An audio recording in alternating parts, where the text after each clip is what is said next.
చదివితే అర్థం కావట్లేదని బాధపడుతున్నారా? బైబిల్లోని కొన్ని పదాలకు అర్థం తెలియక చింతిస్తున్నారా? అసలు బైబిల్ ఎలా చదవాలి అని ఆలోచిస్తున్నారా? ఎదుటివారు అడిగే ప్రశ్నలకు బైబిల్ నుండి సమాధానం చెప్పలేకపోతున్నారా? నాస్తిక, హేతువాద, బైబిల్ విరోధ ప్రశ్న జవాబులకు ఒకే ఒక మార్గం. మీ ప్రశ్న బైబిల్ సమాధానం. తప్పక వీక్షించండి మన దేవుడి ఛానల్లో. ప్రతి ఆదివారం సాయంత్రం 8 గంటలకు దైవజనులు బ్రదర్ ఎం రాజేష్ గారిచే బైబిల్ నుండి చక్కటి జవాబులు పొందగలరు. మెసేజ్ వాట్సాప్ ద్వారా మీ ప్రశ్నలు పంపించవలసిన మా ఫోన్ నెంబర్స్ 9849695728 మరి ఒక నంబర్ 7207218329. Don't miss it.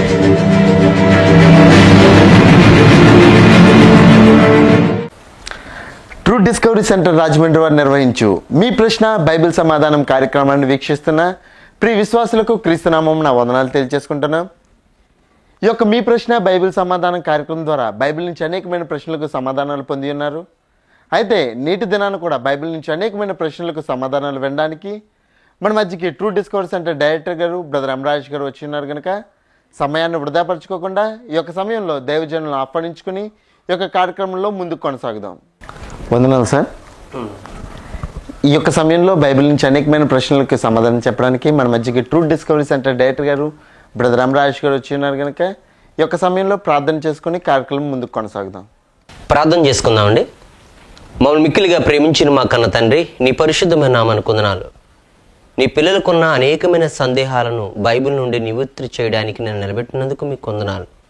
ప్రతి వాక్యాల్లో ఉన్న భావాన్ని అర్థం చేసుకుని తమ బ్రతుకులు దిద్దుకొని నీ కోసం జీవించే కృపను అనుగ్రహించమని యేసు వారి పరిశుద్ధ నామని ప్రార్థన అడిగి వేడుకుంటున్నాము తండ్రి. ఆమె. సరే, ఈ ఎపిసోడ్కి మొట్టమొదటి ప్రశ్న మనం ఆలోచించినట్లయితే లూకా రాసిన సువార్త 16వ అధ్యాయం 16వ వచనం ఆలోచించినట్లయితే, యోహాను కాలం వరకు ధర్మశాస్త్రమును ప్రవక్తలు ఉండిరి. అప్పటి నుండి దేవుని రాజ్య సువార్త ప్రకటింపబడుచున్నది. ప్రతివాడు ఆ రాజ్యంలో బలాత్కారంగా చొరబడుచున్నారు అని ఉంది సార్. అయితే ఇక్కడ బలాత్కారంగా చొరబడుతుంది ఎవరు అనేది మీరు బైబిల్ నుంచి వివరిస్తారని ఆశిస్తున్నాను సార్. ప్రియమైన దేవుని పిల్లారా,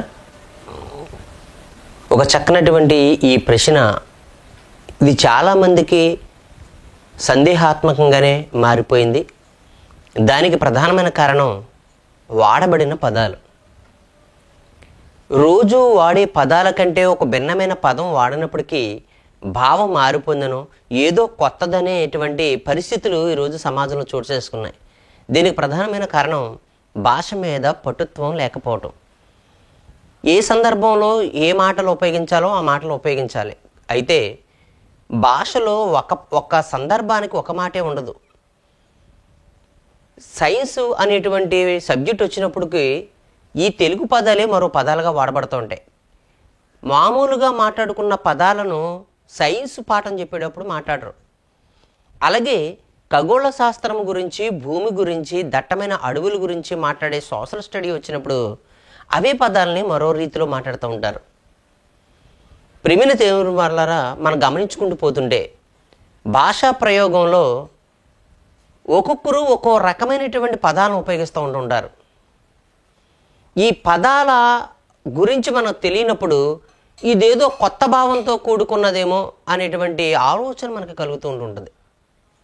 కానీ దానిని బట్టి మనం ప్రతి దానిని ఆలోచించుకుంటూ పోతుంటే అనేకమైన సందర్భాలు బయటపడుతూ ఉంటాయి. అలాంటిదే ఇప్పుడు సహోదరులు అడిగినటువంటి విషయం. అయితే దీనినే మత్తయి సువార్త 11వ అధ్యాయంలో కూడా ఇదే అంశం రాయబడి ఉంది. మత్తయి సువార్త 11వ అధ్యాయము 12వ వచనంలో, బాప్తీసమిచ్చు యోహాను దినములు మొదలుకొని ఇప్పటి వరకు పరలోక రాజ్యము బలాత్కారముగా పట్టబడుచున్నది, బలాత్కారులు దానిని ఆక్రమించుకొనిచున్నారు అనేటువంటి విషయం అక్కడ ఉంది. పరలోక రాజ్యం బలాత్కారుల చేత బలవంతంగా పట్టబడుతుంది. చాలామంది బలవంతంగా పరలోక రాజ్యంలోకి ప్రవేశిస్తున్నారు. ఇది భావం. అయితే ఎవరు ఈ బలాత్కారులు? బలవంతంగా ఎలా చొరబడుతున్నారని ఉదాహరణ మనం ఆలోచిస్తే, పరలోక రాజ్యం గురించి ఆలోచిస్తుంటే బైబిల్లో దేవుడు సంఘాన్ని రాజ్యముగా పోల్చాడు. ఆ రాజ్యములోకి ప్రతివాడు తనకు తానుగా ప్రవేశించాలి అన్నాడు. దేవుని రాజ్యము ప్రవేశించుచుందని మరి యోహాను గారు కాలం నుండి ఇప్పటి వరకు అని చెప్పడంలో భావం ఏంటంటే, యోహాను గారి కాలం నుండి పరలోక రాజ్యం సమీపించున్నది, మారు మనసు పొందుడని ఆ వచనాలు మీరు జాగ్రత్తగా ఆలోచిస్తుంటే, మత్తయి సువార్త 3వ అధ్యాయం 1వ వచనంలో, ఆ దినమునందు బాప్తిస్మిచ్చే యోహాను వచ్చి పరలోక రాజ్యం సమీపించున్నది, మారు మనసు పొందుడని యూదయారణ్యంలో ప్రకటించుచుండెను అని రాయబడి ఉంది. అందుకే యోహాను మొదలుకొని, బాప్తిస్మిచ్చే యోహాను మొదలుకొని అని రాయబడి ఉంది. ఇది మీ మొదటి ప్రశ్నకు జవాబుగా మీరు ఆలోచించాలి. యోహాను దినములు స్టార్ట్ అయిన దగ్గర నుంచే దేవుని రాజ్యం వచ్చింది. ఎందుకంటే మెస్సయ్య అనేటువంటి ఒక ఆయన వస్తాడు, భూమి మీద రాజ్యాన్ని స్థాపిస్తాడని దానియేలు గ్రంథంలోను ప్రవక్తలను ఆయన భుజం మీద రాజ్యభారం ఉన్న యెషయా అందరూ ప్రవచించారు. ఈ ప్రవచించిన వారికి ముందు అరణ్యములో ఒకడు కేకలు వేస్తాడు, ఏలియా లాంటి ఆత్మ కలిగిన వాడు ఒక వస్తాడు, ఇతను మెస్సయ్యకు ముందు వచ్చి మార్గాన్ని సరళం చేస్తాడు అని. అయితే రాజ్యాన్ని స్థాపించే ముందు ఒక వ్యక్తి వస్తాడన్నాడు. ఆ వ్యక్తి ఎవరంటే యోహానే. అయితే రాజ్యానికి యేసు వచ్చే సమయానికి, రాజ్యాన్ని స్థాపించడానికి వచ్చేటువంటి యోహాను ఏమని పబ్లిసిటీ చేస్తానంటే, పరలోక రాజ్యం సమీపించున్నది అని. అయితే అప్పటి పరలోక రాజ్యం సమీపించున్నది, మారుమనసు పొంది సువార్తను నమ్మండి, లేకపోతే ఈ యొక్క వాక్యం ప్రకటించబడుతుంది దాన్ని నమ్మండి అని ఎప్పుడైతే ప్రకటిస్తున్నాడో, యోహాను దగ్గరికి కొందరు వచ్చారు. మీరు ఆలోచిస్తుంటే 3వ అధ్యాయం మత్తయి సువార్త 6-7, తమ పాపములు ఒప్పుకొనుచు యోర్దాను నదిలో అతని చేత బాప్తిసం పొందుచుండిరి. అతడు పరిసయ్యులలోను సద్దూకయులలోను అనేకులు బాప్తిసం పొందవచ్చుట చూచి, సర్ప సంతానమా, రాబోవు ఉగ్రతను తప్పించుకున్నటకు మీకు బుద్ధి చెప్పిన వాడెవడు? మారు మనసుకు తగిన ఫలములు ఫలించుడి. అబ్రహాము మాకు తండ్రి అని మీలో మీరు చెప్పుకొన తలంచుకోవద్దు. దేవుడి రాళ్ల వలన అబ్రహాముకు పిల్లలు పుట్టింపగలడని మీతో చెప్పుచున్నాను అనేటువంటి మాటలు యోహాను గారు పలకడం మనం కనబడుతుంది. అంటే ఇక్కడ శాస్త్రులు వచ్చారంట. మీరు గమనిస్తే పరిసయ్యులు, సద్దూకయ్యులు పరలోక రాజ్యంలో కానీ, లేదా ఆత్మ ఉందని కానీ, లేదంటే పునరుద్ధానం చనిపోయిన వారు బతుకుతారని కానీ నమ్మకం లేని వారు. అలాంటి వారు ఎలా వచ్చారు? యేసుక్రీస్తు వారిని యేసుక్రీస్తు వారు రాబోయే వాని యందు మెస్సయ్య నందు విశ్వాసం ఉంది బాప్తిసం పొందడానికి, పాపములు క్షమించబడ్డానికి. అసలు చనిపోయిన వాడే లేవనప్పుడు వీళ్ళు బాప్తిసం తీసుకోవడం ఎందుకు? ఇక ఇలాంటి వారు అంటే యోహాను చెప్తున్నాడు, సర్ప సంతానమా, ఏదో ఇక్కడ యోహాను గారు బాప్తిసం పొందవచ్చిన వాళ్ళని ఆటంక పెడుతున్నట్టుగా కనబడుతున్నాడు. అయినా ఆ ఆటంకాన్ని పడద్రోసుకొని, సర్పసంతానమా, రాబోయే ఉగ్రత నుండి తప్పించుకోవడానికి బుద్ధి చెప్పిన వాడు ఎవడు? మారు మనసుకు తగిన ఫలాలు ఫలించండి అక్కడికి చెప్పాడు. అంటే మీరు తీసుకోవడానికి ఒకసారిగా వస్తున్నారు, ఈ రాజ్యములకు ప్రవేశించాలనుకుంటున్నారు కానీ, ఈ రాజ్యాన్ని పొందాలనుకుంటున్నారు కానీ, అది మీరు అనుకున్నంత సులువు కాదు. మారు మనసుకు తగిన ఫలాలు ఫలించండి. అయినప్పటికీ వారు ఎన్ని చెప్పినప్పటికీ, అతను ఎన్ని చెప్పినా వారు బాప్తిసం తీసుకున్నారు. మీరు గమనించాలి. ఇది మొదటి పాయింట్. అయితే ఇంకొక రెండవ పాయింట్ ఏంటంటే యేసుక్రీస్తు వారు. ఇది ఎందుకు చెప్పానంటే, యోహాను బాప్తిసం ఇచ్చినది మొదలుకొని అన్నాడు. అంటే యోహాను గారు చెప్పాడు, యోహాను గారు దగ్గర నుండి మీకు చెప్తున్నటువంటి విషయాలు ఇవన్నీ. కనుక యోహాను గారి పరిస్థితి అయిపోయింది. ఇప్పటి వరకు అన్నాడు. ఇప్పటి వరకు అంటే ఆ పదాన్ని మనం గమనించుకుంటూ పోతుంటే అక్కడ ఏమని వ్రాయబడిందంటే 11వ అధ్యాయము మత్తయి సువార్త 12వ వచనంలో, బాప్తిస్మిచ్చు యోహాను దినములు మొదలుకొని ఇప్పటి వరకు పరలోక రాజ్యం. అంటే ఇక్కడ ఉన్నటువంటి విషయాన్ని మీరు గమనించుకుంటూ పోతుంటే యేసుక్రీస్తు వారి యోహాను గారు నుంచి మాట్లాడుతున్న విషయం ఇది. అయితే యేసుక్రీస్తు వారు యోహాను గురించి మాట్లాడుతున్నాడు కనుక యేసుక్రీస్తు వారి కాలం వచ్చేసిందనమాట. యేసుక్రీస్తు వారు బోధించేటువంటి సమయం వచ్చిందనమాట. ఇప్పుడు యేసుక్రీస్తు వారు బోధించేటువంటి సమయంలో యోహాను దినములు మొదలుకొని ఇప్పటి వరకు, అంటే నేను బోధించేంత వరకు, నా బోధ వరకు, పరలోక రాజ్యంలో కొంతమంది బలవత్కారంగా ప్రవేశిస్తున్నారు, బలవంతంగా వస్తున్నారు. దేనికి బలవంతం? ఏమండి? బలాన్ని ఉపయోగించి వస్తున్నారని. బలాన్ని ఉపయోగించి వస్తున్నారు. బలాన్ని ఉపయోగించి అంటే తేలిగ్గా రావటం లేదు, కొంత శక్తిని ఖర్చుపెట్టేందులోకి వస్తున్నారు. ఎలా? ఒక మాటను మనం జాగ్రత్తగా ఆలోచిస్తుంటే లూకా సువార్త 18వ అధ్యాయము 25వ వచనంలో, లూకా సువార్త 18వ అధ్యాయము 25వ వచనాన్ని మీకు చదివి వినిపిస్తాను. ధనవంతుడు దేవుని రాజ్యంలో ప్రవేశించుట కంటే సూది బెజ్జములో ఒంటి దూరుట సులభమని చెప్పాను. చాలా జాగ్రత్తగా వినాలి మీరు. అప్పుడు ఇది వినువారు అలాగైతే ఎవడు రక్షణ పొందగలడని అడిగారట. అంటే పరలోక రాజ్యం వెళ్ళడం చాలా కష్టం, పరలోకం వెళ్ళడం చాలా కష్టం, లేదా పరలోక రాజ్యంలో వెళ్ళడం చాలా కష్టం అన్నప్పుడు ధనవంతుడు వెళ్ళడు అని రాసినప్పుడు అయితే ఎవడు రక్షణ పొందగలడు అని అడిగారు. అంటే చాలా కష్టం అన్నమాట. అందుకే ఎవడు అందులోకి వెళ్ళగలడు అనేటువంటి విషయాన్ని కూడా మీకు కనబడుతుంది. అంతేకాదు, మీకు తెలుసు, ఇరుకు ద్వారమున ప్రవేశింప పోరాడండి, అనేకులు ప్రవేశింప చూతురు కానీ వారి వలన కాదు అనేటువంటి విషయం కూడా మనకి కనబడుతుంది. ఇరుకు ద్వారమున ప్రవేశింప పోరాడండి, అనేకులు ప్రవేశింప చూతురు కానీ వారి వల్ల అవ్వదు. ఏమండి? అంటే పరలోక రాజ్యం అనేది ఒక ఇరుకు లాంటిది. అనేకులు ప్రవేశింపడానికి పోరాడతారు, అంటే పోరాడితే కానీ అందులోకి వెళ్ళలేరు. చూసారండి? అంటే ప్రతివారు అనేకులు ప్రవేశించడానికి పోరాడతారు. అంటే పోరాటంతో కూడుకున్నదే దేవుని రాజ్యంలోకి ప్రవేశం అనేది కనబడుతుంది. ఇంతకే ఆ ఇరుకు ద్వారం ఏది అని మనం ఆలోచిస్తుంటే యోహాను సువార్త 10వ అధ్యాయం 9వ వచనంలో ద్వారమును నేనే అన్నాడు యేసుక్రీస్తు వారు. ద్వారమును నేనే, నా ద్వారా ఎవడైనా లోపలకు ప్రవేశించని ఎడలా అన్నాడు. ద్వారము నేనే అన్నాడంటే ద్వారం ఇరుకైందంటే శ్రమలు, బాధలు, ఇబ్బందులు, అవమానాలు, నిందలు ఇవన్నీ కూడా దేవుని రాజ్యంలోకి వచ్చేవాడికి చాలా ఇరుకుగా ఉంటుంది. అయినా సరే ఈ ఇరుకంతటిని కూడా ఛేదించి అతడు అందులోకి ప్రవేశించడానికి, తెలుసుండి కూడా ప్రవేశించడానికి అతను ముందుకు వస్తాడు అని. ఇలాంటి ఒక దానికోసం ఒక్కసారి మనం ఒక ఉదాహరణ తీసుకుంటే మత్తయి సువార్త 15వ అధ్యాయము 21 నుంచి మనం ఆలోచిస్తే యేసు అక్కడ నుండి బయలుదేరి తూరు సీదోను ప్రాంతం వెళ్ళగా ఇదిగో ఆ ప్రాంతం నుండి కానాను స్త్రీ ఒకటి వచ్చి అన్నాడు. అంటే ఇక్కడ కానాను స్త్రీ గురించి మాట్లాడుతున్నాడు. ఈవిడి ఇశ్రాయేలురాలు కాదు, ఒక అన్యురాలు. ఒక కానాను స్త్రీ వచ్చి, ప్రభువా దావీదు కుమారుడా నన్ను రక్షింపుము, నా కుమార్తె దయ్యం పట్టి బహుబాధ పడుచున్నదని కేకలు వేసాను. అందుకు ఆయన ఆమెతో ఒక్క మాట అయినను చెప్పలేదు. అప్పుడు ఆయన శిష్యులు వచ్చి ఈమె మన వెంబడి వచ్చి కేకలు వేయుచున్నది గనుక ఈమెను పంపివేయమని ఆయనను వేడుకున్నాను. అప్పుడు యేసుక్రీస్తు వారు 24వ వచనం, ఆయన ఇశ్రాయేలు ఇంటి వారైనా నశించిన గొర్రెల యొద్దకే కానీ మరి ఎవరి యొద్దకి నేను పంపబడలేదని. అయినను ఆమె వచ్చి ఆయనను మొక్కి, ప్రభువా నాకు సహాయం చేయమని అడిగింది. వదలడం లేదు.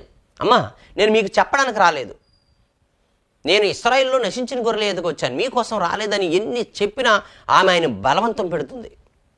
అప్పుడు ఆయన అన్నాడు, అందుకు ఆయన పిల్లల రొట్టె తీసుకొని కుక్క పిల్లలకు వేయట యుక్తము కాదని చెప్పాడండి. అమ్మా పిల్లలకి భోజనం పెట్టడానికి వచ్చాను, వాళ్ళని ఆకలితో పెట్టి వాళ్ళ ఆహారం తీసివేసి మీకు పెట్టడం అనేది మంచి పద్ధతి కాదు అని చెప్పగా ఆమంటుంది, ఆమె నిజమే ప్రభువా, కుక్క పిల్లలు కూడా తమ యజమానుల బల్ల మీద నుండి పడిన మొక్కలు తినును కదా అని అందడు. నేను పిల్లలు తినే రొట్టెనిమ్మని నేను అడగటం లేదు ప్రభువా, వారు తినేటప్పుడు రాలిపోయే చిన్న చిన్న మొక్కలు ఉంటాయే, అది తినే అధికారం లేదా అది తినే హక్కును, అవకాశాన్ని నాకు కల్పించు అంతే. వారు జార విడుచుకున్నది మాత్రమే, అలా నోటు దగ్గరదొద్దు నాకు, వారు జార విడుచుకున్నదే. అంటే యేసుక్రీస్తు వారు ఎంత వారించినా ఆమె ఆయన రాజ్యములోనికి, ఆయన రాజ్యం పాత నిబంధన గ్రంథంలో ఆలోచిస్తే యెహోవా రాజ్యం ఇశ్రాయేలీయులని చెప్పాడు. అంటే ఆ రాజ్యానికే యెహోవా రాజు అన్నాడు. ఇదిగో రాబో ఇశ్రాయేలు రాజు స్తుతింపబడునుగాక అన్నారు కొత్త నిబంధనలు ఆలోచిస్తుంటే. అంటే ఇశ్రాయేలీలో నశించిన గొర్రెల యొద్దకు వస్తున్నానని అంటే మాకు కూడా అవకాశాన్ని ఇయ్యి అని చాలా బలవంతం పెడుతున్నట్టుగా మనకు కనబడుతుంది. ఒక అంజురాలు మీరు గమనించండి, ఇశ్రాయేలీలకు మాత్రమే అవకాశం ఉందని ఆయన అంటున్నాడు ప్రస్తుతానికి. అయితే ఆమె అందులో ప్రవేశపెట్టాను. అయితే అందుకు యేసు, అమ్మా నీ విశ్వాసం గొప్పది, నువ్వు కోరినట్టే అవుతుందని.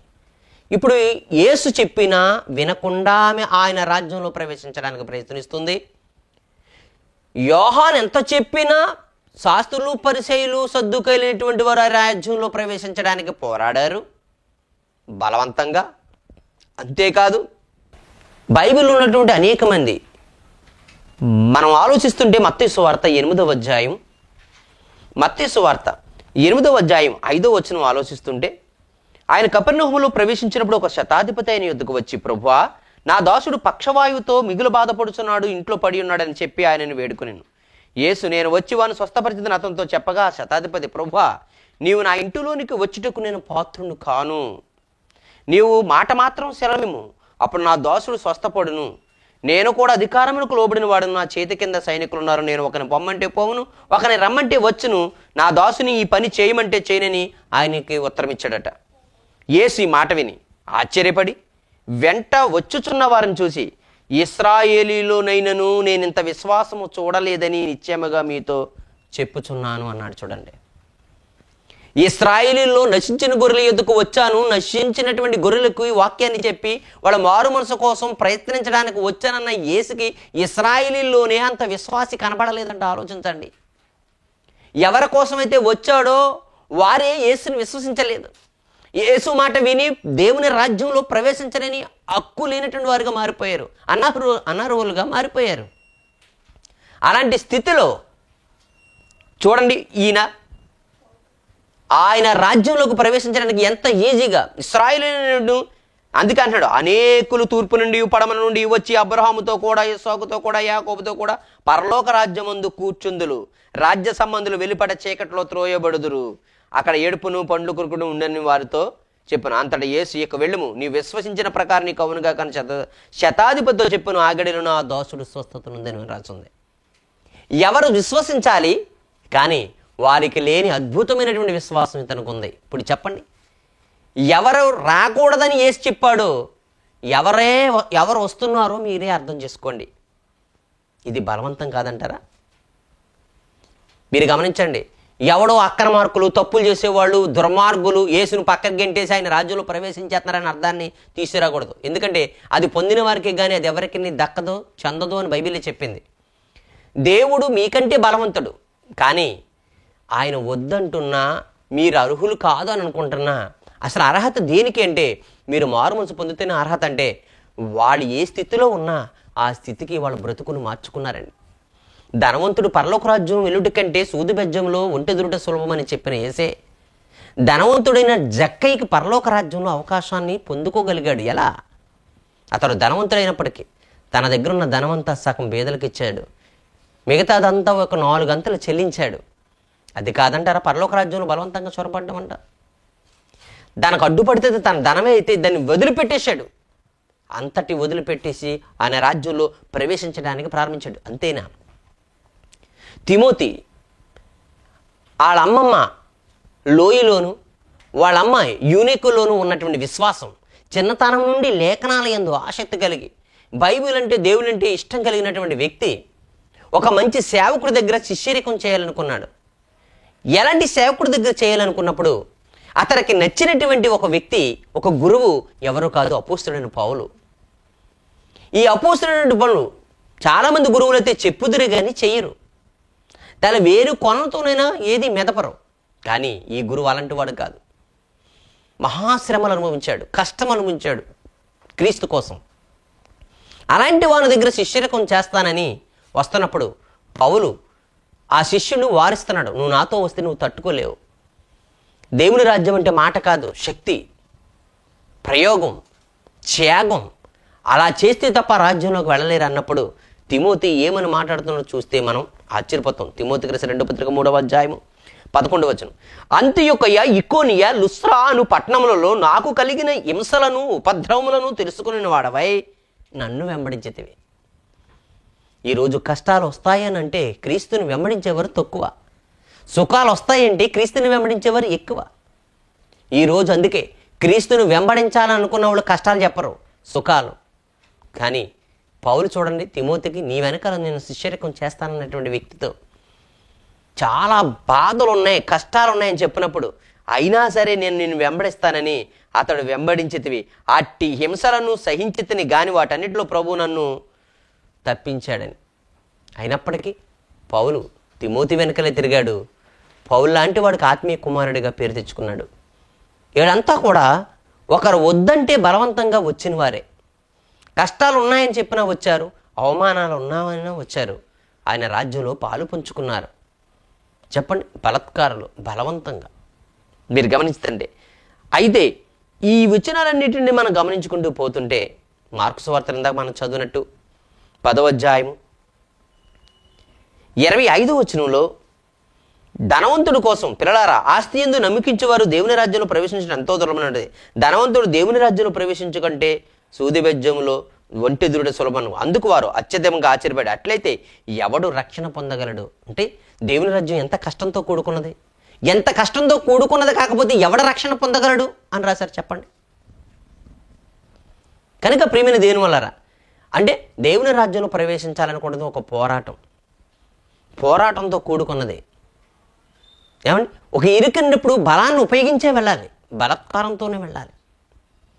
కనుక ఈ విషయాలన్నిటి మనం గమనించుకుంటూ పోతుంటే నేను చివరగా ఈ విషయంలో ఒక గొప్ప ఉపమానం వేసి చెప్పినటువంటి ఉపమానాన్ని మీకు చెప్తాను. మత్తయి సువార్త 21వ అధ్యాయము 28వ వచనాన్ని మనం గమనించుకుంటూ పోతుంటే ఇక్కడున్న సందర్భం, ఒక ఆయనకి ఏముందట, ఒక మనుషునికి 2 కుమారులుండేరి. అతను మొదటి వాని యొద్దకు వచ్చి, కుమారుడా నేడు పోయి ద్రాక్ష తోటలో పని చేయమని చెప్పగా వాడు పోను అని ఉత్తరం ఇచ్చెను, గాని పిమ్మట మనసు మార్చుకొని పోయాను. అతడు 2వ వాని యొద్దకు వచ్చి ఆ ప్రకారమే చెప్పగా వాడు అయ్యా పోదునని అని చెప్పాడంట, కానీ పోలేదట. ఈ 2లో ఎవడు తండ్రి ఇష్ట ప్రకారం చేసిన వాడని వారిని అడిగాను. అప్పుడు వారు చెప్పారట, అందుకు వారు మొదటివాడే అనేది. పొలంలో పని చేయడానికి ద్రాక్ష తోటలో వెళ్ళమంటే మీకు తెలుసు, బైబిల్లో యెషయా గ్రంథం 2వ అధ్యాయం మీరు చదవగలిగితే అందులో ఇశ్రాయేలునే ఆయన ద్రాక్ష తోట అని రాయబడి ఉంది. ఆ తోటలో పని చేయడానికి వెళ్ళమంటే మొదటివాడు వెళతానని, మరి వెళ్ళను అని చెప్పి వెళ్ళాడట. 2వవాడు వెళతాను అని చెప్పి వెళ్ళలేదట. ఇందులో ఎవడు గొప్పవాడు అంటే మొదటివాడే అనేది మీరు గమనించండి. దేవుని సువార్త మొదట చెప్తున్నప్పుడు నమ్మలేదు, వినలేదు, చేయలేదు, కానీ తర్వాత మనసు మార్చుకుని వెళ్ళారు, తమ బ్రతుకును మార్చుకుని వెళ్ళారు. ఎవరు? 31వ వచనంలో, అందుకు ఈ వారు మొదటివాడన్నారు యేసు, సుంకరులను వేసులను మీకంటే ముందుగా దేవుని రాజ్యంలో ప్రవేశించుదురని మీతో నిశ్చయముగా చెప్పుచున్నాను. సుంకరులు వేసులనా? అసలు ఇలాంటి వారికి పరలోకమే లేదని ముందే బైబిల్ చెప్పినప్పుడు అసలు ఇక్కడ ఉన్నటువంటి వారికంటే ముందే వాడలేగలుగుతున్నారు దేవుని రాజ్యంలోకి? అంటే వేషధారులుగా మిగిలిపోయారు వీళ్ళంతా. వెళ్తారా మేమే తప్ప ఎవరికి వెళ్తారు, తామే నీతిమంతులమని ఎదుటి వాళ్ళని తుణీకరించి వారితో ఏసీ మాటలు చెప్పాడు అన్నాడు. అంటే ప్రజలు మూఢభక్తితో జీవిస్తున్నారు, మేము తప్ప ఎవరు వెళతారని. కానీ దేవుని రాజ్యానికి వెళ్ళేవాడు ప్రగల్భాలు పలికేవాడు కాదు, మనసును మార్చుకున్నవాడు. అందుకే మొదట దేవుని వాక్యం చెప్పినప్పుడు వారు మారలేదు, మారేలా కూడా కనబడలేదు, ఇలా మారతారనే నమ్మకం కూడా కలగలేదు. కానీ చిట్ట చివరికి వారే మారుమనసు పొంది వెళ్ళారు. ఎవరైతే మీలాంటి వారికి పరలోక రాజ్యం లేదు లేదు లేదు అని ప్రకటించామో చిట్ట చివరికి వీరికంటే ముందు వెళ్ళి ఆలే కూర్చుంటున్నారంటే మీరు గమనించండి.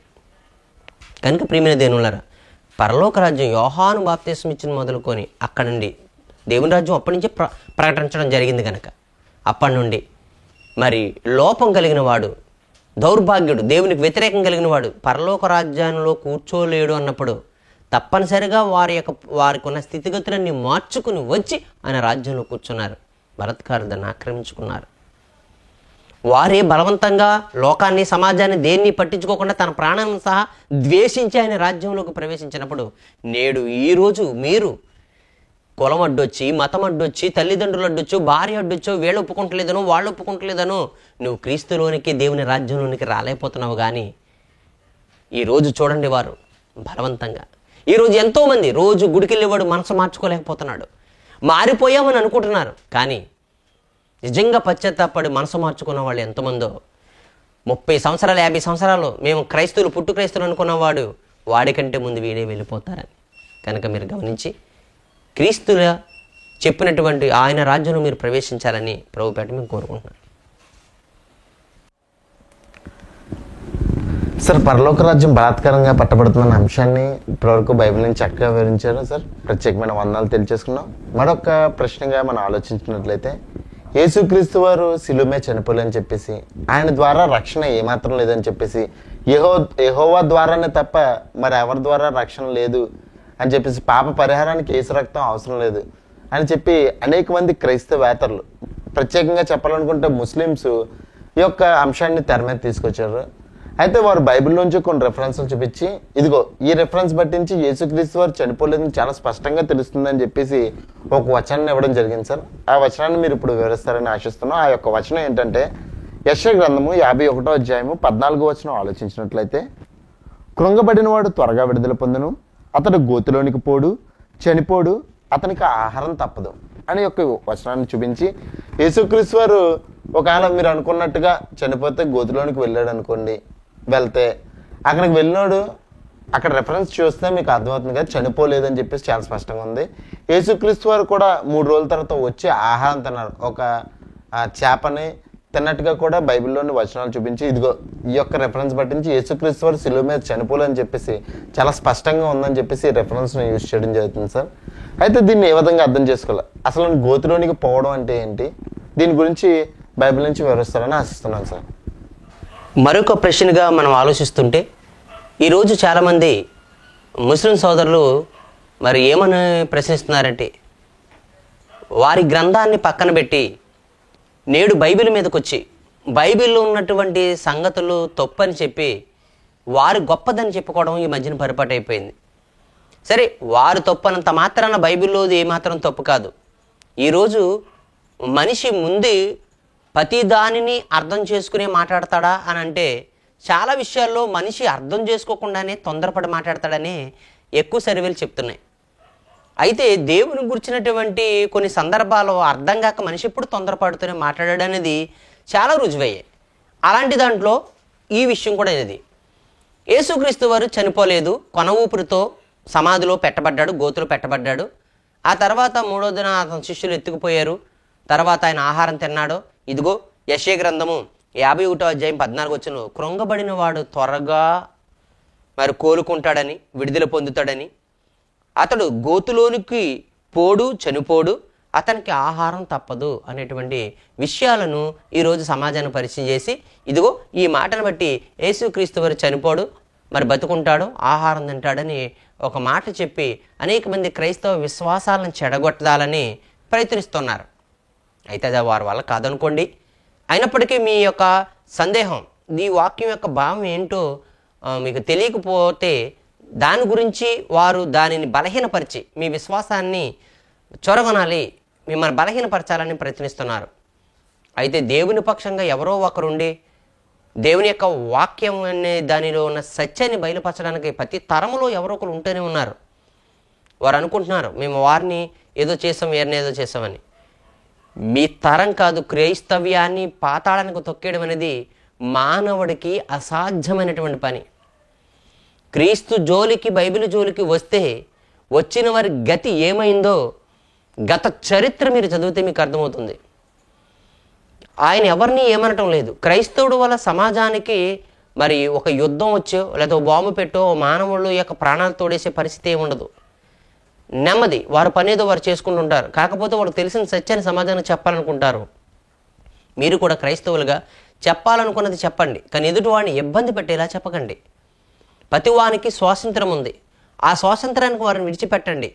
అయితే ఇక్కడ వాక్యం చెప్తున్నట్టుగా ఈ వచనము క్రీస్తుదేనా? అసలు క్రీస్తు జీవితానికి ఇక్కడ ఉన్నటువంటి వచనానికి సంబంధం ఏమిటి? గోతులోనికి పోడు, అతనికి ఆహారం తప్పదు అనే యొక్క సందర్భం ఏంటి? అసలు గొయ్యి ఏమిటి? యేసుక్రీస్తు వారు గోతులో పెట్టబడలేదు. మరి గోతులోనికి పోవడం గొయ్య అన్నప్పటికీ మీరు ఏదో ఇక్కడ ఉన్నటువంటి వారు ఏదో మలిచేయడం వల్ల ఈరోజు మాట్లాడుకుంటున్నారేమో కానీ యేసుక్రీస్తు వారు గోతులోకి పోయాడు. అసలు గోతు ఏంటంటే ఈ మాట క్రీస్తుకు సంబంధిస్తుందా? అసలు మనం బైబిల్ చరిత్రను ఒకసారి మనం ఆలోచిద్దాం. ఈ గొయ్యి అనేది ఎందుకు వచ్చింది? పైగా ఇక్కడ ఏం రాశాడంటే కృంగబడిన వాడు అని. కృంగిపోతున్నాడు. దేనికోసం కృంగిపోతున్నాడు? అలా కృంగిపోయిన వాడు త్వరగా విడుదల పొందుతాడు అన్నాడు. ప్రేమిన దీనివల్లరా యేసుక్రీస్తు వారు కృంగిపోయాడా? దేనికి కృంగిపోయాడు? ఈ మాట ఆయనకి ఎందుకు జోడు చేశారంటే ఆయన బతికాడు అని వారి గ్రంథంలో రాయబడిన వచనాన్ని కరెక్ట్ చేసుకోవడానికి ఇలాంటి వచనాలన్నిటినీ అపార్థం చేస్తున్నారు. అయితే ఈ గొయ్యి ఏంటి? దీని గురించి ఎక్కడెక్కడ రాయబడ్డాయి, ఏ సందర్భంలో రాయబడ్డాయి మనం ఆలోచిస్తుంటే, మొట్టమొదట ఇశ్రాయేలు అనేటువంటి యాకోబుకు పుట్టినటువంటి 12 మంది లేదా అక్కడ ఉన్నటువంటి ఆయన సంతానాన్ని గురించి మనం మాట్లాడుకోవాలి. దాని గురించి మాట్లాడుకోవాల్సి వస్తే ఆదికాండము 37వ అధ్యాయము 24వ వచనంలో యేసేపు వారి దగ్గరికి వచ్చినప్పుడు, యేసేపు అంటే వారికి గిట్టక వారు అన్నదమ్ములు ఏం చేశారంటే, చంపేద్దాం మనం ఒకరంటే వాడు మన రక్త సంబంధే గనక వారిని చంపొద్దు, ఏదో ప్రత్యామ్నాయం ఏర్పాటు చేద్దామని చెప్పి ఏం చేశారో ఒక్కసారి మనం ఆలోచిస్తే ఆదికాండము 37వ అధ్యాయము 24వ వచనంలో మనం ఆలోచిస్తుంటే, అతను పట్టుకొని ఆ గుంటలో పడద్రోసిరి అంది. 22వ వచనం ఆలోచిస్తే ఎట్లనగా, రూబేను అతని తండ్రికి అతన్ని అప్పగించుటకే వారి చేతులలో పడకుండా అతనిని విడిపింపదలచి రక్తము చిందింపకుడి, అతనికి హాని ఏమీ చేయక అడవులున్న ఈ గుంటలో అతన్ని పడద్రోయుడని వారితో చెప్పాను అని. అప్పుడు ఇక్కడ ఉన్నటువంటి విషయాన్ని మనం జాగ్రత్త వస్తే 24వ వచనంలో అతను పట్టుకుని ఆ గుంటలో పడద్రోసి, ఆ గుంట ఒట్టిది, అందులో నీళ్లు లేవు అని. మొట్టమొదట యేసేపును ఒక గుంటలో తోసేసినట్టుగా కనబడుతుంది. ఆ గుంటలో నీళ్లు లేవు అని రాసింది. అసలు ఆ గుంట ఏంటి? ఎవరైనా తవ్వారా, లేకపోతే ఏర్పడిందా, లేదా దేనికైనా తవ్వారా? ఇలాంటి గుంటలు కూడా దేనికైనా మరి వాడేవారా అప్పుడు అని మనం గమనించుకుంటూ పోతుంటే ఇర్మియా గ్రంథంలో ఈ మాట రాస్తుంది. ఇర్మియా గారు అక్కడ ఉన్నటువంటి జనాంగాన్ని హెచ్చరిస్తూ 38:1 యెహోవా ఇలాగ సెలవిస్తున్నాడు, ఈ పట్టణంలో నిలిచిన వారు ఖడ్గము చేతనైనను క్షామము చేతనైనను తెగులు చేతనైనా చొత్తరు, గాని కల్దీల యొద్దకు బయలుదేరి వెళ్ళేవారు బ్రతుకుదురు, దోపుడు సొమ్ము దక్కించుకున్నట్లుగా తమ ప్రాణము దక్కించుకుని వారు బ్రతుకుదురు. యెహోవా ఇలాగ సెలవిస్తున్నాడు, ఈ పట్టణము నిశ్చయముగా బబులోను రాజు దండు చేతికి అప్పగింపబడును, అతడు దాన్ని పట్టుకున్నని ఇర్మియా ప్రజలందరికీ తెలపగా అక్కడ ఉన్నటువంటి వారు కొందరు, ఇతడు మంచివాడు కాదు, ఈ మనుషుడు ఈ ప్రజలకు నష్టము కోరువాడే గాని క్షేమము కోరువాడు కాదు, ఇతడు ఇట్టి సమాచారం వారికి ప్రకటన చేయటం వలన ఈ పట్టణంలో నిలిచిన యోధులు ప్రజలందరి చేతులను బలహీనం చేయుచున్నాడు, చిత్తగించి వానికి మరణశిక్ష విధింపమని అక్కడ కోరారు. అప్పుడు సిద్కియా అనేటువంటి రాజు, అతను మీ చేతిలో ఉన్నాడు, మీరు ఏం చేస్తారో చేసుకోండి అని అన్నప్పుడు ఇర్మియాను పట్టుకొని వారు ఏం చేశారంటే 6వ వచనంలో వారు ఇర్మియాను పట్టుకొని కారాగార గృహములోనున్న రాజకుమారుడగు మల్కియా గోతులోనికి దింపిరి.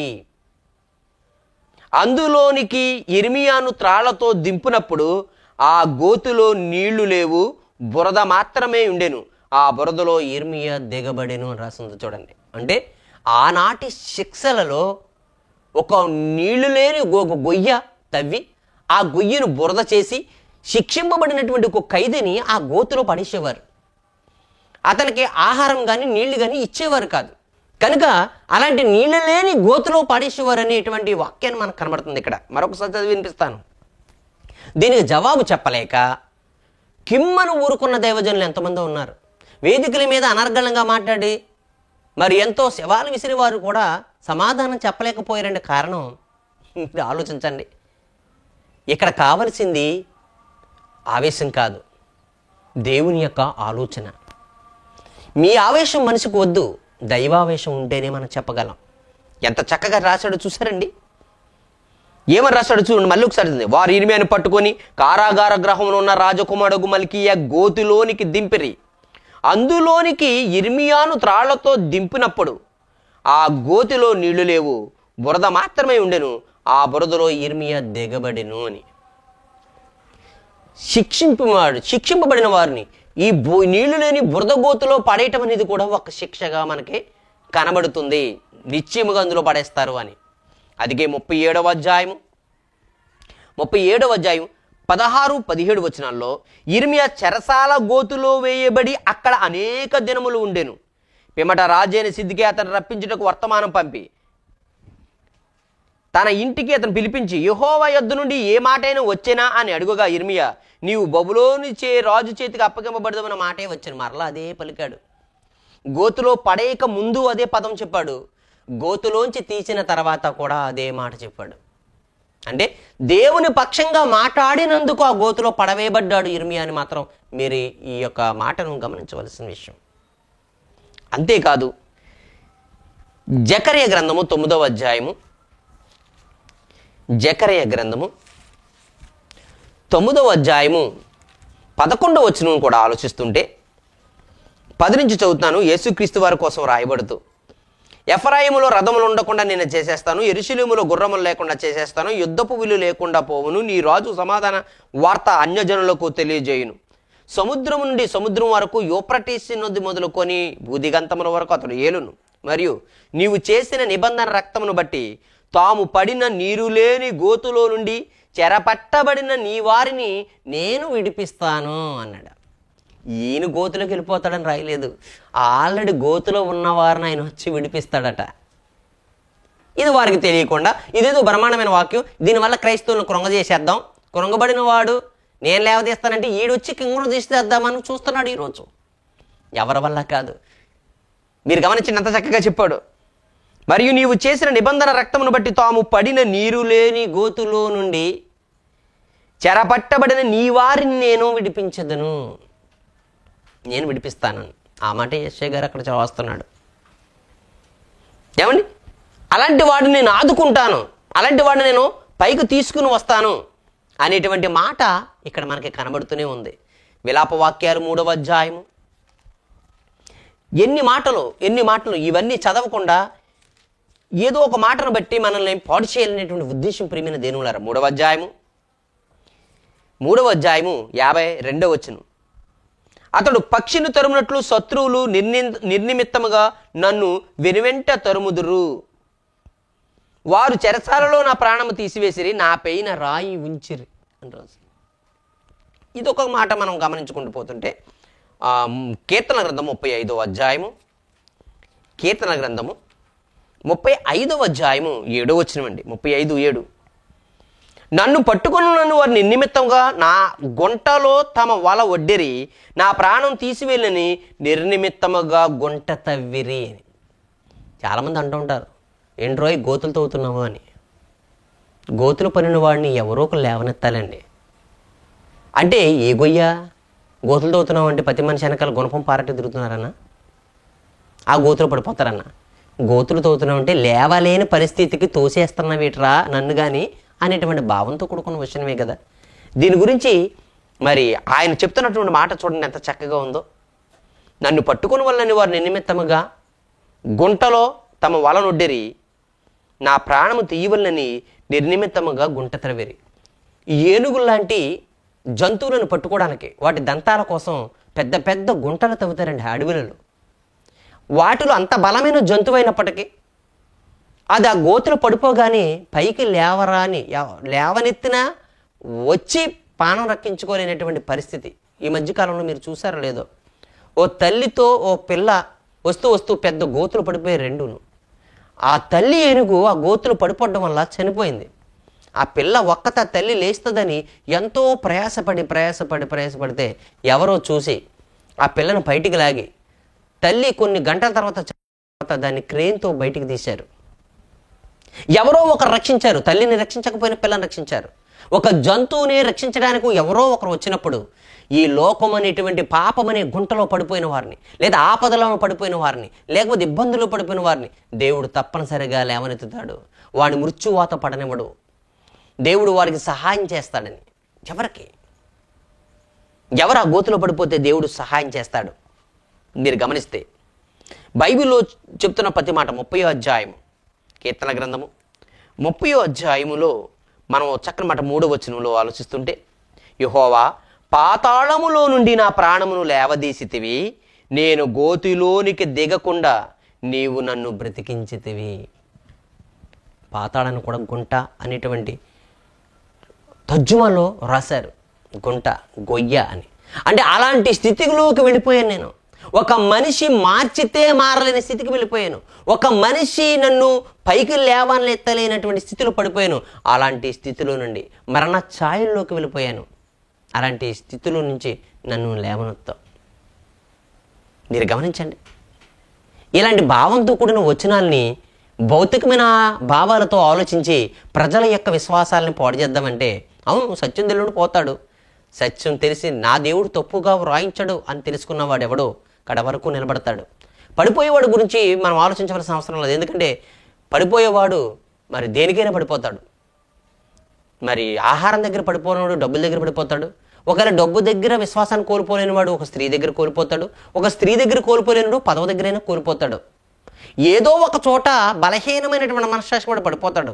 కానీ క్రీస్తునందు బలమైన వాడు ఎక్కడ పడిపోడు. అది దేవుని యొక్క వాక్యం చెప్తున్నటువంటి విషయం. కనుక ఈ యొక్క గొప్ప విషయాన్ని మీరు గమనించాలి. అయితే అతడికి ఆహారం తప్పదు అని ఈ యొక్క విషయాలన్నిటినీ మనం జాగ్రత్తగా ఆలోచించుకుంటూ పోతుంటే యెషయా గ్రంథం 33వ అధ్యాయము, మరి అతను ఆహారం తిన్నాడు కదండి అని మీరు ఆలోచిస్తే యెషయా గ్రంథం 33వ అధ్యాయము 15-16 వచనాల్లో ఆలోచిస్తుంటే, నీతిని అనుసరించి నడుచుచు యథార్థముగా మాట్లాడుచు నిర్బంధము వలన వచ్చు లాభము ఉపేక్షించుచు లంచము పుచ్చుకోకుండా తన చేతులను మలుపుకొని హత్యను మాట వినకుండా చెవులను మూసుకొని చెడుతనము చూడకుండా కన్నులు మూసుకునివాడు ఉన్నత స్థలముందు నివసించును. పర్వతములలో శిలలో అతనికి కోటయగును. అలాంటి వాడికి పర్వతాలలో ఉన్న రాళ్ళు కూడా అతనికి చక్కగా రక్షణగా కోటగా నిలబడతాయి. తప్పక అతనికి ఆహారం దొరుకును. అతని నీళ్లు అతనికి శాశ్వతంగా ఉండును. ఎవరి గురించి రాయబడింది? ఎలాంటి పరిస్థితిలో ఉన్న వారి కోసం రాయబడింది అది. అతనికి ఆహారం తప్పదు అని. అంటే ఎంత నీతిగా బ్రతికిన వాడు, పాపం అంటకుండా ఉండేవాడికి దేవుడు ఎలాగైనా ఏలియాకే కాకుల చేత ఆహారం పంపించాడు. ఆయన మరణాపేక్ష కలిగిన వాడై ఆకలితో ఉన్నప్పుడు ఆయన ఆకలి తీర్చినటువంటి ఆయన. ఇక్కడ అదే చక్కనటువంటి మాటను రాయబడినటువంటి విషయం. అదే 49వ అధ్యాయం 10వ వచనంలో మీరు ఆలోచిస్తుంటే 49:10 వచనం, వారి యందు కరుణించువాడు వారిని తోడుకుని పోవును, నీటి బుగ్గల యొద్ద వారిని నడిపించును, కాబట్టి వారికి ఆకలి అయినను దప్పికైనను కలుగదు. కనుక ఇక్కడ ఉన్నటువంటి ప్రతి విషయాన్ని మీరు గమనించాలి. దేనికోసం రాయబడిన సందర్భం, ఎవరికి, ఎప్పుడు, ఎందుకు, ఎలా, ఈ విషయాలను తెలియకోకుండా ఏదో తప్పు పట్టుకుందామనేటువంటి ఉద్దేశంతో చదవబడుతుంటే ఈ మధ్యకాలంలో చాలామంది ఈ బైబిల్ మీద సరిగ్గా పొట్టలేక ఏదో తమకేదో తెలుస్తుందని అన్నట్టుగా, అయ్యో వారు బైబిల్ ఎంత బాగా చదువుతున్నారని, ఎంత బాగా బోధించేస్తున్నారని. దయ్యాలు కూడా వేదాలు వల్లిస్తాయట. అందుకని దయ్యాలను మేము ప్రసంగికులుగా పెట్టుకుంటామా? ఈ క్రిస్మస్ మీటింగ్లకి వాటిని పిలుచుకుని ప్రసంగం చెప్పించుకుంటాం, క్రీస్తునుడు పుట్టుడు ఎల్లెలియా అని. మీరు గమనించండి, నువ్వెవరో తెలుసు, నువ్వు దేవుని పరిశుద్ధుడు అని చెప్పినంత మాత్రాన ఏడకంటే ఈ దెయ్యాలే బాగా స్వార్థ చేసేలాగా ఉన్నాయని దేవుడు దెయ్యాలను ఏమైనా స్వార్థ పంపిస్తాడా? మీరు గమనించండి. దేవుడు ఒక్కడైనా నమ్ముతున్నావు నిజమే, కానీ నువ్వు దేవుడు ఒక్కడైనా నమ్ముతున్నావు, దెయ్యాలు నమ్మి వణుకుతున్నాయంట. అలాగని మీకంటే గొప్ప విశ్వాసాలా దెయ్యాలు? కనుకండి, ఎవడో చదువాడు ఏదో చెందాడు గొప్పగా చెప్పేస్తాడని అబద్ధాన్ని కూడా గోడగట్టినట్టు చెప్పేవాళ్ళు ఉన్నారండి. చమత్కారంగా చెప్పేవాళ్ళు ఉన్నారు. ప్రజల యొక్క దయ్యం కూడా చాలా చక్కగా బోధించిందండి. యేసుక్రీస్తు వారికి వాక్యం చెప్పలేదు ఇటువంటిది.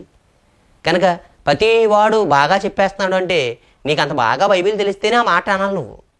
మరి మీకే బైబిల్ సరిగ్గా రానప్పుడు వారు చాలా బాగా చెప్పేస్తున్నారండి, మనం పాస్టర్ గారికి ఏం తెలుసండి, వాళ్ళకే అన్నీ తెలుసండి, చక్కగా పోతున్నారండి, నేను కూడా వెళ్ళిపోతానండి.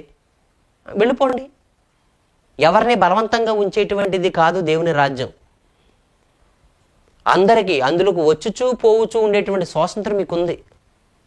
వస్తే రక్షణ, పోతే శిక్షణ. కనుక క్రీస్తు వారి గురించి వ్రాయబడ్డ రెఫరెన్స్లన్నీ దేవుడు వ్రాయించాడు. దానివల్ల ప్రభుకు సాక్ష్యం కూడా ఇప్పించాడు. కనుక ఆయన కోసం రాయబడే కాదు, నీతి ముందు కొందరు అప్పుడు ఉన్నటువంటి పరిస్థితుల్లో అప్పుడు ఉన్నటువంటి వారికి, ఆ శిక్షలో ఉన్న వారికి కూడా దేవుడు సహాయం చేస్తాడు అన్నవారికి, ఆ శిక్షలో ఉన్న వాళ్ళకి ఆ మాట అది భరోసా, అదొక ధైర్యాన్ని ఇస్తుంది. మీరు గమనించండి. గనుక మీరు ఇది గమనించి విశ్వాసమందు పాత్రులుగా దేవుని యొక్క వాక్యంలో గట్టిగా మీరు బ్రతకాలనేదే మా ఉద్దేశం. అందుకే ఈ ప్రశ్నలు మరి మీరు ఎంతమంది చూస్తున్నారో మాకు తెలియదు, ఎంతమంది ఉంటారు. ఇక ముందు కూడా ఇలా ఎవరైతే బైబిల్కి విరుద్ధంగా ముస్లిం సోదరులు బైబిల్ను ఉద్దేశించి ఎవరైతే చెప్పారో, ఏమేమి అడిగారో వాటన్నిటిని కూడా మేము చెప్పడానికి త్వరలో సిద్ధపడుతున్నాం. మరి మీరంతా కూడా ఈ యొక్క ప్రోగ్రాల్ని, ఈ యొక్క చక్కనటువంటి అంశాలను మీరు విని దేవుని తట్టు తిరిగి మీరు మారుమనసు పొందాలన్నదే మా ఏకైక కోరిక. ప్రతి ఒక్కరూ కూడా విశ్వాసంలో ఎదగాలి, బైబిల్ బాగా చదవాలి, ప్రార్థన పట్టుదల, సత్కారం ఉత్సాహం, వాక్యమందు ఆసక్తి కలిగి ఉండండి. క్రీస్తు యొక్క రాకడ కోసం విశ్వాసంతో నిరీక్షణతో ఎదురు చూడాలని ప్రభుపక్షంగా మిమ్మల్ని కోరుతున్నాం. కనుక ప్రియమైన దేవునిలారా, ఇలాంటి ఒకటి కాదు రెండు కాదు, బైబిల్లో ఎన్నో విషయాలు ఉన్నాయి. ఇవి బైబిల్ మీద పట్టు సాధించలేక, రాత్రి అనక పగలనక దీన్ని చదవక, అన్ని రోజులు ప్రార్థనలు పెట్టుకుంటే దైవజనులు ఇంకెప్పుడు బైబిల్ చదువుతారు చెప్పండి? వారు ప్రార్థన పెట్టడం, మీరు ప్రార్థనకి వెళ్ళడం, వారు ప్రార్థన చేయడం, మీరు మోకరించడం, ఇలాగే జరిగిపోతుంది. బైబిల్ మీద పట్టు సాధించే వాళ్ళు లేరు. దేవాలయాలు పెరిగిపోతున్నాయి, పాతి పడగొట్టు కొట్టి కట్టుకుంటున్నారు. విశ్వాసాలు పెరగటం లేదు, బైబిల్లో పరిజ్ఞానము పెరగట్లేదు. అశ్రద్ధ, ఎక్కడ చూసినా నిద్రపోయే సంఘాలే తప్ప మరి మెలకువతో చైతన్యవంతులుగా మారేటువంటి వారు ఎంతమంది ఉన్నారు చెప్పండి? ఎవరైనా గట్టిగా ప్రశ్న ఎత్తండి, సైడ్గా పోతున్నారే తప్ప నిలబడి సమాధానం చెప్పేవారు ఎవరున్నారండి? కనుక దెబ్బలాడమని చెప్పడం లేదు, వాదాలు పెట్టుకోమని చెప్పడం లేదు, కనీసం తెలిసిందైనా నోరిప్పి చెప్పలేనటువంటి పరిస్థితి. ఎవరైనా ఒక మాట అంటే 10 మాటలతో సమాధానం చెప్పేటువంటి ఈ సమాజం క్రీస్తు దగ్గరికి వచ్చేటప్పటికి నోరు విప్పటం లేదంటే మరి అర్థం ఏంటో చెప్పండి? ప్రతినిత్యం ప్రభు యొక్క బలను ఆచరిస్తూ ఆయన రక్తాన్ని, మరి ద్రాక్షారసాన్ని రక్తంగాను, ఆయన రొట్టెను ఆయన శరీరంగా తీసుకుని ఆయన వచ్చేంత వరకు ఆయన మరణాన్ని ప్రచురించమన్నాడు.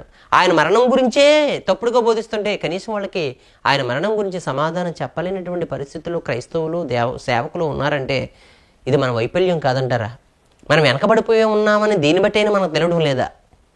మీరు గమనించండి. అయితే ఇలాంటి విషయాలు ఒకటి కాదు, మరొక విషయం కూడా 118 కీర్తన మనం ఆలోచిస్తే 118 కీర్తన 18 వచనంలో 17 వచనంలో నేను చావను, సజీవుడనే యెహోవా క్రియలు వివరించదను. యెహోవా నన్ను కఠినంగా శిక్షించను కానీ ఆయన నన్ను మరణమునకు అప్పగించలేదు. అది ఎవరు రాశారు? ఆ రాసినటువంటి భక్తుడు అక్కడ పేరు లేదు. ఆ కీర్తన 118 కీర్తన, 117 కీర్తన, 116 కీర్తన. దావీదని లేదు, ఆసాపను లేదు, కోరాహు లేదు, కోరాహు కుమారులను లేదు. ఎవరు రాశారో, ఆ రాసిన వాడు ఏ బాధలో ఉన్నాడో, ఏ శిక్షలో ఉన్నాడో, ఆ శిక్షలో ఉన్నవాడు అది దేవుని నిమిత్తమే ఆ శిక్షలు ఉండొచ్చు. ఆ ఉన్నవాడు నేను చావను, నేను చచ్చిపోతానని మీరు అనుకుంటున్నారేమో, నేను చావను, సజీవుని యెహోవా క్రియలు. ఎందుకంటే ఆ దేవుడు నన్ను తప్పనిసరిగా నన్ను కాపాడిన తర్వాత నేను చేస్తాను, ఆయన కార్యంలో వివరిస్తాను. ఒకవేళ నేను తప్పు చేశాను, దేవుడు నన్ను కఠినంగా శిక్షండి. యోబు గారు కూడా అనేకసార్లు దేవుడు నన్ను శిక్షిస్తున్నాడని అన్నాడు. దేవుడు ఎవరికి కీడి చేయాలని, ఎవరిని శోధింపడని యాకోబు పత్రిక వ్రాశాడు. అయితే ఆయన ఇలా శోధిస్తున్నాడని, మనకు కీడో చేయడానికో మేలు చేస్తానని మాత్రం యోబు గారికి మాత్రం ఏం తెలిసి చెప్పండి?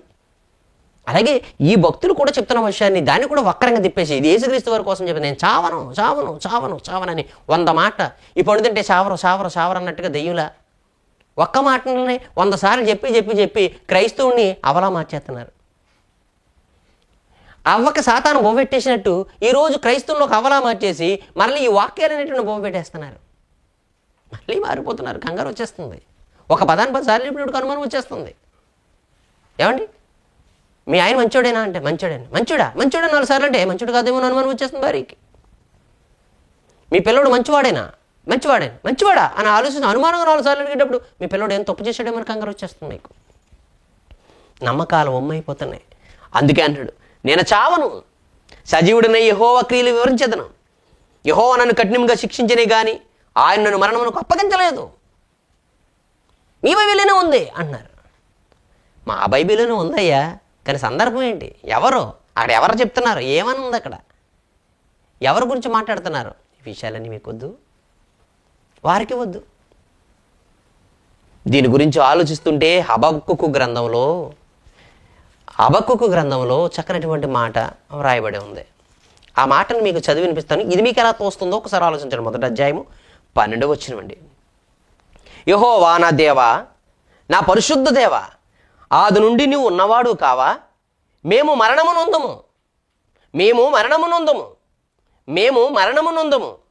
యెహోవా తీర్పు తీర్చుటకు నీవు వారిని నియమించి ఉన్నావు. యెహోవా తీర్పు తీర్చుటకు నీవు వారిని నియమించి ఉన్నావు. ఆశ్రయదుర్గమా, మమ్మను దండించుటకు వారిని పుట్టించితివి అని రాశాడు. ఇక్కడ ఏమన్నాడంటే మేము మరణమునొందము అని. అంటే వారికి చావరనా? యేసుక్రీస్తు వారు చావలేదు, అలాగే ఎత్తబడ్డాడట.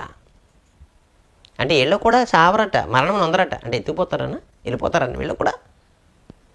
బైబిల్ అనేది అది దేవుని యొక్క ఆత్మచేత చదివితేనే అర్థమవుతుందండి. అంతేగాని లౌకిక ఆత్మతో, నీ లోక సంబంధమైన ఆత్మతో చదివితే ఇది అర్థం కాదు. మీరు గమనించండి ఎంత చక్కగా చెప్తాడు. మేము మరణము నొందము, నేను చావను అన్నాడు. నేను యేసుక్రీస్తు వారు ఆహారం తిన్నాడు కదా అని. అక్షయమైన దేహం, నీకు అసలు అక్షయమైన దేహం కోసమే క్లారిటీ లేదు చాలామందికి. ఇక అక్షయమైన దేహం ఎలా ఉంటుంది? వారిని నమ్మించడానికి ఆహారం తిన్నాడు, తలుపులు మూసుండగా వచ్చాడు, మారు రూపంలో వారి మధ్య తిరిగాడు. ఈ లోకంలో యేసు బ్రతికాడని, మరణించి తిరిగి లేచాడని మరి వారికి నిరూపించడానికి ఆయన ఎన్నో చేశాడు. చనిపోయిన తర్వాత మహిమ దేహంతో ఏమేమి చేయగలమో ఏంటో బైబిల్ చెప్పింది. ఇవన్నిటిని పక్కన పెట్టేసేసి ఆయన ఆహారం తిన్నాడు, చనిపోయినాడు ఆహారం తింటాడా ఇలాంటివి అడిగితే, ఏవేవో చూపిస్తే, వీటన్నిటిని చూసి మరి మీరంతా అవిశ్వాసులుగా మారకండి. బైబిల్ గొప్పది. ఈ గొప్ప బైబిల్ని పట్టుకున్నవాడు ఎవడైనా గొప్పవాడు. దీనిని హీనపరచాలని అనుకునేవాడు ఎవడైనా గోతులోకి వాడు దిగిపోతాడు. ఇది చెప్పండి. కనుక మీరంతా మారాలి, క్రీస్తు కోసం జీవించాలి, క్రీస్తు కొరకే మీరు ఎదురు చూడాలి. ఇది దేవుడు మీ కొరకు వ్రాయబడినటువంటి సందర్భాలు. సరే, ఇప్పటివరకు కూడా బైబిల్ నుంచి చక్కని సమాధానాలు వివరించినందుకు ప్రభుపక్షంగా వందనాలు తెలియజేసుకుంటున్నాం. ఇప్పటివరకు కూడా బైబిల్ నుంచి చెప్పిన సమాధానాలు మీకు అందరికీ అర్థమయ్యాయని ఆశిస్తున్నాం. ఈ యొక్క సమయంలో ప్రార్థన చేసుకుని ఈ యొక్క కార్యక్రమాన్ని ముగించుకుందాం. ప్రార్థన చేసుకుందాం. మీ అందరి కొరకు మేము అనుదిన ప్రార్థనలో జ్ఞాపకం చేసుకుంటున్నాం. కనుక మీరు కూడా ఈ యొక్క కార్యక్రమం నిర్విరామంగా జరగడానికి మీ ప్రార్థనలు, మీ సహకారాలు మాకు అందించండి. మా పరిచయ నిమిత్తం కూడా మీ అనుదిన ప్రార్థనలో జ్ఞాపకం చేసుకోవాలని ప్రభుపక్షంగా మిమ్మల్ని వేడుకుంటున్నాం. ప్రార్థన చేస్తాను. కళ్ళు మూసుకోండి. మహాపరిశుద్ధుడా, ఘనమైన మా తండ్రి, నీ పరిశుద్ధమైన నామానికి వందనాలు. కడవరి దినాల్లో బ్రతుకుతున్నాం. అపవాది తన అనుచరులను ఈ లోకానికి పంపి మా యొక్క విశ్వాసాలను చెడగొట్టాలని ఆలోచిస్తున్నప్పుడు తండ్రి, నీ యొక్క వాక్యంలో ఉన్నటువంటి నిగూఢమైనటువంటి రహస్యాలను, గొప్ప సంగతులను మాకు తెలియపరిచి మా విశ్వాసాలను దృఢపరుస్తున్నందుకు మీకు వందనాలు. నాయన, శ్రమ పడుతుంది మీ కృపయే, మేము కాదు తండ్రి. కనుక నీ పిల్లలకి నీ మాటలు బైబిల్ నుండి చెప్పాను గ్రహించి తమ బ్రతుకులు మార్చుకొని విశ్వాసముందు స్థిరులై నిరీక్షణతో క్రీస్తు యొక్క రాకడ వరకు నమ్మకంగా ఉంచండి. వారికున్న అక్కరలో అవసరతలను చిత్తానుసారంగా తీర్చు ప్రభువా. అనారోగ్యం బిడ్డలకి నీ హస్తమించి సంపూర్ణ ఆరోగ్యమును, స్వస్థతను చిత్తానుసారంగా తీర్చండి. వారి కుటుంబంలో శాంతిని, సమాధానాన్ని ప్రసాదించు తండ్రి. వారి కుటుంబంలో సమాధానం ప్రసాదించిన అయినా వారి కుటుంబంలో ఇంకెవరైతే మారుమనసు రక్షణ లేకుండా ఉన్నారో వారికి మారుమనసును రక్షణ దయచేయండి. ఇంకా అనేక మంది చూసి ఈ మాటలు వారి బ్రతుకులు మార్చుకుని సత్య మార్గంలో వారు నడవడానికి బలపరచండి. వారి సంఘాలను దీవించండి. దైవజనుని వాక్యంలో ఎదిగి ఫలింప చేసి అందరి మీద నీ ఆశీర్వాదాలు ఉంచమని యేసు వారి పరిశుద్ధనామని ప్రార్థన అడిగి వేడుకుంటున్నాము తండ్రి. ఆమేన్. తండ్రి దేవుని ప్రేమ, కుమారుని యేసు క్రీస్తు వారి కృప, పరిశుద్ధాత్మన్యం సహవాసం ఈ బిడ్డలందరిపై సదాకాలము తోడుగుండి నడిపించును గాక. ఆమేన్. అందరికి వందనాలు. Thank you. ప్రియమైన సహోదరి సోదరులారా, ఇప్పటివరకు విన్నారు కదండి బైబిల్ నుంచి అనేకమైన ప్రశ్నలకు సమాధానాలు. బైబిల్ అంటే అంత ఆషామాషి గ్రంథం ఏమి కాదు, ఒక్కసారిగా చదివితే అర్థమైపోయే పుస్తకము కాదు. బైబిల్ అనేది నిత్య పారాయణం చేయవలసిన ఒక దైవ గ్రంథం. దేవుడు మనుషుల కోసం రాయించిన ఈ గ్రంథం అంత తేలిక అర్థమైపోతే దేవుడిని అపార్థాలు చేసేవాళ్ళు ఎక్కువ అవుతారు. కనుక నేటి దినాల్లో బైబిల్ అనేది అంత క్లిష్ట పరిస్థితుల్లో, సూక్ష్మంలో కూడా మోక్షాన్ని దేవుడు ప్రసాదించేలా ఈ యొక్క బైబిల్ గ్రంథం ఉంది. కనుక ప్రతినిత్యం కూడా దీన్ని చదవండి, దీంట్లో ఉన్న సంగతులను తెలుసుకోండి. మీ గురించి, దేవుడి గురించి, మీ గురించి దేవునికి మధ్యన ఉన్నటువంటి సంబంధాలను తెలుసుకుంటారని ప్రభుపక్షంగా మరొకసారి మేము అందరినీ కూడా విజ్ఞప్తి చేసుకుంటున్నాం. అలాగే ట్రూత్ డిస్కవరీ సెంటర్ డైరెక్టర్ గారు బ్రదర్ అమరాజేష్ గారు కూడా బైబిల్ నుంచి మిమ్మల్ని కూడా ఆలోచింప చేయాలని చెప్పేసి నెలకు ఒక ప్రశ్న మిమ్మల్ని అడగడం జరుగుతుంది. ఆ యొక్క ప్రశ్న అపోజిట్ పౌలు ఎఫెసీయులకు రాసిన మొదటి పత్రిక 14వ వచనాన్ని మనం ఆలోచించినట్లయితే అపోస్తలుడైన పౌలు ఎఫెసీయులకు రాసిన పత్రిక 1వ అధ్యాయం 14వ వచనం ఆలోచించినట్లయితే, దేవుని మహిమకు కీర్తి కలుగుటకై ఆయన సంపాదించుకున్న ప్రజలకు విమోచనము కలుగు నిమిత్తము ఈ ఆత్మ మన స్వాస్థ్యమునకు సంచకరువుగా ఉన్నాడు. ఈ యొక్క వచనంలో సంచకరువు అనే పదానికి మీకు అర్థం తెలిసినట్లయితే స్క్రీన్ మీద కనిపిస్తున్న మా యొక్క ఫోన్ నెంబర్స్కి మీరు సమాధానాన్ని పంపించండి. సరైన సమాధానం చెప్పిన వారందరినీ కూడా ఒక లక్కీ డిప్లో వేసి వారికి చక్కటి బహుమతి అందించడం జరుగుతుంది. కనుక ప్రతి ఒక్కరు కూడా సద్వినియోగపరచుకోవాల్సిన ప్రభుపక్షం కోరుచున్నాం. ఈ యొక్క మీ ప్రశ్న బైబిల్ సమాధానాన్ని ఇప్పుడు మీరు చూడలేకపోయినట్లయితే ఈ యొక్క ఎపిసోడ్ క్వశ్చన్ వైజ్గా యూట్యూబ్లో పెట్టడం జరుగుతుంది. మా యొక్క యూట్యూబ్ ఛానల్ టీడీసీ రాజేష్ అని యూట్యూబ్లో మీరు కొడితే కనుక అనేకమైన దైవ సందేశాత్మకమైనటువంటి ప్రశ్న జవాబులతో పాటు అనేక మంచి మెసేజెస్ కూడా ఉన్నాయి. వాటన్నింటినీ కూడా వీక్షించండి, ఆధ్యాత్మిక బలపడండి, సాతానుకు దూరంగా ఉండండి. అలాగే ఈ యొక్క కార్యక్రమాన్ని మీ మిత్రులకు, శ్రేయభిలాషులకు అందరికీ కూడా తెలియచేయండి. వారిని కూడా ఈ యొక్క కార్యక్రమాన్ని వీక్షించేలాగా పురుకొల్పమని ప్రభుపక్షం కోరుచున్నాం. అలాగే అనేక ప్రాంతాల్లో సువార్త పరిచయం చేయడానికి మీరు కూడా మాతో ఏకీభవించవలసిందిగా కోరుకుంటున్నాం. ఇది మనందరి బాధ్యత. ఒక ఆత్మను రక్షించే బాధ్యతలో మనందరం చేయగలపాలి. మా వంతుగా మా చెయ్యి ఎప్పుడూ మీ వైపుకు వస్తూనే ఉంది. కాకపోతే మీరు కూడా మాతో చేయగలిపితేనే అనేక ప్రాంతాల్లో ఈ యొక్క సత్యవాక్యాన్ని అనేక మందికి పంచడానికి మీరు కూడా మాతో ఏకీభవించవలసిందిగా ప్రభుపక్షంగా కోరుచున్నాం.